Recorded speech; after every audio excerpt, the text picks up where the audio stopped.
কোরআন শরীফ শুদ্ধ করে পড়ার জন্য আমি আজকে দুটি বিষয় উল্লেখ করব। দুইটি বিষয়ের ভিতরে একটি বিষয় আমি আজকে বলবো এবং দ্বিতীয় আরেকটি বিষয় আপনাদের জন্য রেখে দেব। সেটি হচ্ছে আমি আজ পর্যন্ত অনেকগুলো কোরআন শুদ্ধ করে পড়ার ভিডিও আপলোড করেছি। যারা পুরাতন তাদের কাছে আমার রিকোয়েস্ট, এই দুইটি কোন নিয়ম, এই দুটি একই নিয়ম এবং সেই নিয়মটা কি অবশ্যই কমেন্টসে জানিয়ে যাবেন এবং যারা সঠিক উত্তর দিতে পারবেন তাদের নাম বলে পরবর্তী ভিডিওটি আমি বানাবো ইনশাআল্লাহ। তো আজকের দুটি বিষয়ের প্রথম বিষয়টি আমি বলবো, সেই বিষয়টি হচ্ছে আমি বানান সহ উচ্চারণ সহ আমি কিভাবে রিডিং পড়তে হয় সেই বিষয়টা আমি স্পষ্ট করে বলবো। এবং দ্বিতীয় বিষয়টি আপনাদের জন্য এই গোলাকার দুটি চিহ্ন, এর ভিতরে এটি কোন নিয়ম, এই দুটি একই নিয়ম, কোন নিয়ম সেটি কমেন্টসে জানিয়ে যাবেন এবং তাদের নিয়ে আমি এর পরবর্তী ভিডিওটি বানাবো। তো আশা করি বুঝতে পেরেছেন। আমি শুরু করছি। বিসমিল্লাহির রহমানির রহিম।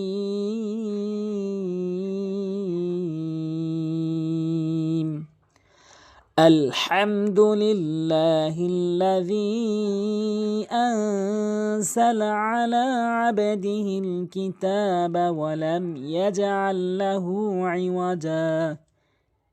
এখানে কিভাবে বানান করতে হবে এবং কিভাবে হরফের উচ্চারণগুলো সঠিকভাবে আদায় করে কিভাবে রিডিং পড়তে হবে আমি স্পষ্ট করে বলছি, একটু মনোযোগ সহকারে শেষ পর্যন্ত দেখতে থাকুন। হামজা লাম জবর আল, হামিম জবর হ্যাম, আল হ্যাম। এটি যজমালা হরফ। এই লাম যজমালা হরফ, মিম যজমালা হরফ। যজমালা হরফের পরিচয় হচ্ছে যজমালা হরফ তার আগের হরফের সঙ্গে ধরে পড়তে হয় আল হ্যাম। এবং দ্বিতীয় আরেকটি গুরুত্বপূর্ণ কথা হচ্ছে, অধিকাংশ লোক সূরা ফাতিহা যখন তেলাওয়াত করে আলহামদু বলে, কখনোই আলহামদু বলবেন না, নামাজ হবে না, আলহামদু বলতে হবে। হলকের মাঝখান থেকে হাঁটে উচ্চারণ করবেন আলহামদু। লাম লাম জেরে লিল, লাম খারা জবল্লা, লিল্লা। লিল্লা লা কখন বলতে হবে এবং ল কখন বলতে হবে? লা বলতে হবে আল্লাহ শব্দের ডান পাশের জের, যেমনটি এখানে রয়েছে, লা বলতে হবে। এবং ল বলতে হবে আল্লাহ শব্দের ডান পাশের জবর আর পেশ থাকলে। এখানে জবর আর পেশ নেই, শুধু জের আছে। জবর আর পেশ থাকলে পুর হবে, ল হবে। হালাম জের হিল্লাম জবল্লাহ, হিল্লা এটি তাসদীদের নিয়ম, দুইবার উচ্চারণ করে পড়া যায়, পড়তে হয় আলহামদুলিল্লাহিল্লাযী। এবং এই রি দুইটি বিষয় মনে রাখবেন। জালিয়া জের রি, প্রথমত জালের উচ্চারণটা ঠিক রাখবেন, জি বলা যাবে না, রি বলতে হবে জিব্বার আগে, দাঁতের আগের সঙ্গে। এবং দ্বিতীয় আরেকটি কথা হচ্ছে, এখানে টেনে পড়তে হবে 3 আলিফ পরিমাণ। এক কথায় সব কথা, সেটি হচ্ছে যখনই আপনি যে কোনো হরফের উপরে যদি এরকম চেকন চিহ্ন দেখেন, সেই হরফকে আপনি 3 আলিফ করে টেনে পড়বেন। আপনি যদি এখান থেকে এ পর্যন্ত ভিডিও দেখেন, তাহলে কোরআন শরীফ শুদ্ধ করে পড়ার জন্য যে সমস্ত নিয়মকানুন দরকার আপনি সবগুলো এর ভিতরে পাবেন এবং শুদ্ধ করে তেলাওয়াত করতে পারবেন। আপনি অনেকগুলো সময়ের ভিতর থেকে জাস্ট 10টা মিনিট যদি সময় দেন, আপনি কোরআন শরীফ সহি শুদ্ধ করে আপনি ধারণা পাবেন এবং সেই অনুযায়ী পড়তে পারবেন। আচ্ছা, এরপরে হামজা নুন জবর আন, কখনোই আন বলবেন না, আং বলতে হবে ইকফায়ে হাকিকির কারণে। যারা পুরাতন তারা বুঝতে পেরেছেন এবং যারা নতুন সেটা হচ্ছে ইকফায়ে হাকিকি, তাদের জন্য বলি একটা ইকফায়ে হাকিকি। ইকফায়ে হাকিকি 15টি। তাছাড়া জিম দাল দাল দা সিন শিন সদ্দ তজা ফাকফ কাফ, এই 15টি হরফের মধ্যে থেকে যে কোনো একটি যদি আপনি এই নুন সাকিনের পরে দেখতে পান, নুন সাকিনের পরে দেখতে পান, তাহলে আপনি এই নুন সাকিনকে গুণনা করবেন, নাকের ভিতরে নেবেন। আং, আং, জা জবর জা, লাম জবল্লা, এই দুটোই হরকত, এই দুটো টানার কোনো সুযোগ নাই, দ্রুত পড়তে হবে। একটি গুরুত্বপূর্ণ কথা হচ্ছে, আপনি এখানে একটা নিয়ম শিখছেন। এই নিয়মটি কোরআনের যত জায়গায় আসবে সব জায়গায় বুঝতে পারবেন। এই জন্য আমি বলি প্রতিটি হরফ, প্রতিটি উচ্চারণ, প্রতিটি নিয়ম খুবই গুরুত্বপূর্ণ। আইন যখন অধিকাংশ লোক ভুল করে বলে, হামজার উচ্চারণ করে, আপনি কখনোই করবেন না। আমি একটি কথা বারবার বলি, এই জন্য যে যাতে করে বারবার বলার ফলে আপনার মনে থাকে। এবং আরেকটি জিনিস ভাবি, সেটি হচ্ছে হয়তো আমার এই ভিডিওটি কেউ নতুন একজন দেখছেন, তাকে উদ্দেশ্য করেও ভিডিওটি বানানো বা সেভাবে বলা। আইন জবর এটি চাপ দেওয়া বলবেন, লাম খারাপ জবল্লা এক আলিফ করে টেনে পড়বেন। আলা আইন বা জবর আবে, এখানে আবও কখনোই বলতে পারবেন না। এটি খুবই একটা গুরুত্বপূর্ণ নিয়ম, কলের একটা পরিচয়। কলার পরিচয় হচ্ছে যে কফ ত বা জিম দাল, এই 5টি হরফ, এই 5টি হরফের উপরে যখন কখনো এই যজম চিহ্ন দেখবেন, যদি আপনি কখনো যজম চিহ্নটি দেখেন, তখন এই দুটি সাউন্ড হয়, দুটি সাউন্ড, উপরের দিকে সাউন্ড হয় এবং নিচের দিকে সাউন্ড হয়। বা জিম দাল নিচের দিকে সাউন্ড, যেরকম এখানে বা রয়েছে। কফ ত হচ্ছে উপরের দিকে সাউন্ড, আর বা জিম দাল কোথায়? নিচের দিকে সাউন্ড। যেমন আবে, আবে, আবো বলতে পারবেন না, আবে। দাল জেরে দি হালাম জেরে হিল আবে দি হিল কাপ জেরে কি তা খারা জবর তা একালিফ করে টেনে পড়বেন। খারা জবর খারাজের উল্টো পেশ কখনো দেখলে আপনি একালিফ করে টেনে পড়বেন। আমি যে নিয়মগুলো বলছি এই শুদ্ধ করে পড়তে এইগুলো নিয়মই দরকার। জাস্ট আমার চ্যানেলের মধ্যে থেকে 2-3টা ভিডিও দেখলে আপনি শুদ্ধ করে তেলাওয়াত করতে পারবেন। অবশ্যই সাবস্ক্রাইব করে রাখেন। কাবজের কি তা খারা জবর তা একালিফ করে টেনবেন। কিতা বা জবর বা কিতাবা অ জবর ওয়া লাম মিম জবর লাম ওয়ালাম জজমালা হরফকে মিমকে ধরতে হবে। ওয়ালাম ইয়া জিম জবর ইয়াজ এটি কলকলার নিয়ম নিচের দিকে ধাক্কা। ইয়াজ আইন লাম জবর আল্লাম জবর লাহ উল্টে পেছে হু ইয়াজ আল্লাহু ইয়াজ আল্লাহু আইন জের আই ওয়া জবর ওয়া জিম আলিফ 2 জবর জান আই ওয়া জান। এবং এই জিম কোন নিয়ম অবশ্যই কমেন্টসে জানিয়ে যাবেন। কফ ইয়া জবর কয় ইয়াজের ই কয় তাসদিদের নিয়ম 2বার উচ্চারণ করতে হয়। কয় ই যুক্ত অক্ষর নাই। কয় মিমলাম জবর মাল্লাম জেরলি মাল্লি যুক্ত অক্ষর নাই।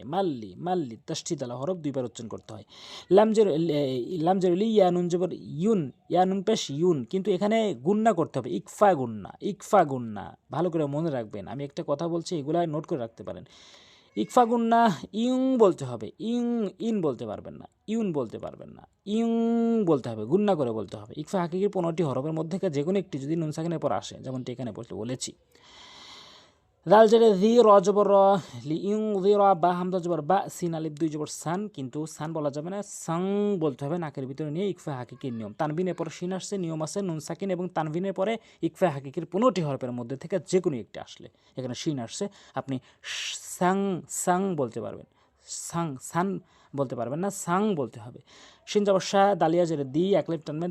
দাল মিম 2 জবর দাম গুন্না করতে হবে। মিম লাম জেরে মিল লাম জবর লা মিল্লা দাল নুন পেশ দুন, এটি একটা চিহ্ন দিয়েছি। এটি হচ্ছে ইজাহারে হাকিকির পরিচয়।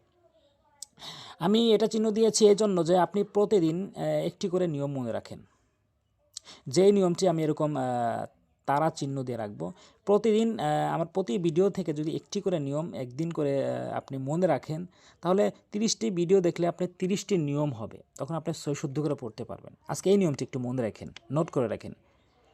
যেই নিয়মটি একটি ভিডিওতে বলবো ওই নিয়মটি অন্য ভিডিওতে আর বলা হবে না। অবশ্যই প্রতিদিন একটি করে নিয়ম শেখার চেষ্টা করবেন। আজকে এই নিয়মটি দালুন পেশ দুন ইজাহার হাকিকি। নুন সাকিন তানভিন হচ্ছে 4 প্রকার, তার প্রথম প্রকার হচ্ছে ইজাহারে হাকিকি। ইজাহারে হাকিকি হরফ 6টি। হামজাহা আইন হা গইন খ, হামজাহা আইন হা গইন খ। এই 6টি হরফের মধ্যে থেকে যে কোনো একটি যদি আপনি নুন সাকিনের পরে দেখেন, এই নুন সাকিনের পরে দেখেন, তাহলে এই নুন সাকিনকে কখনোই গুণনা করতে পারবেন না।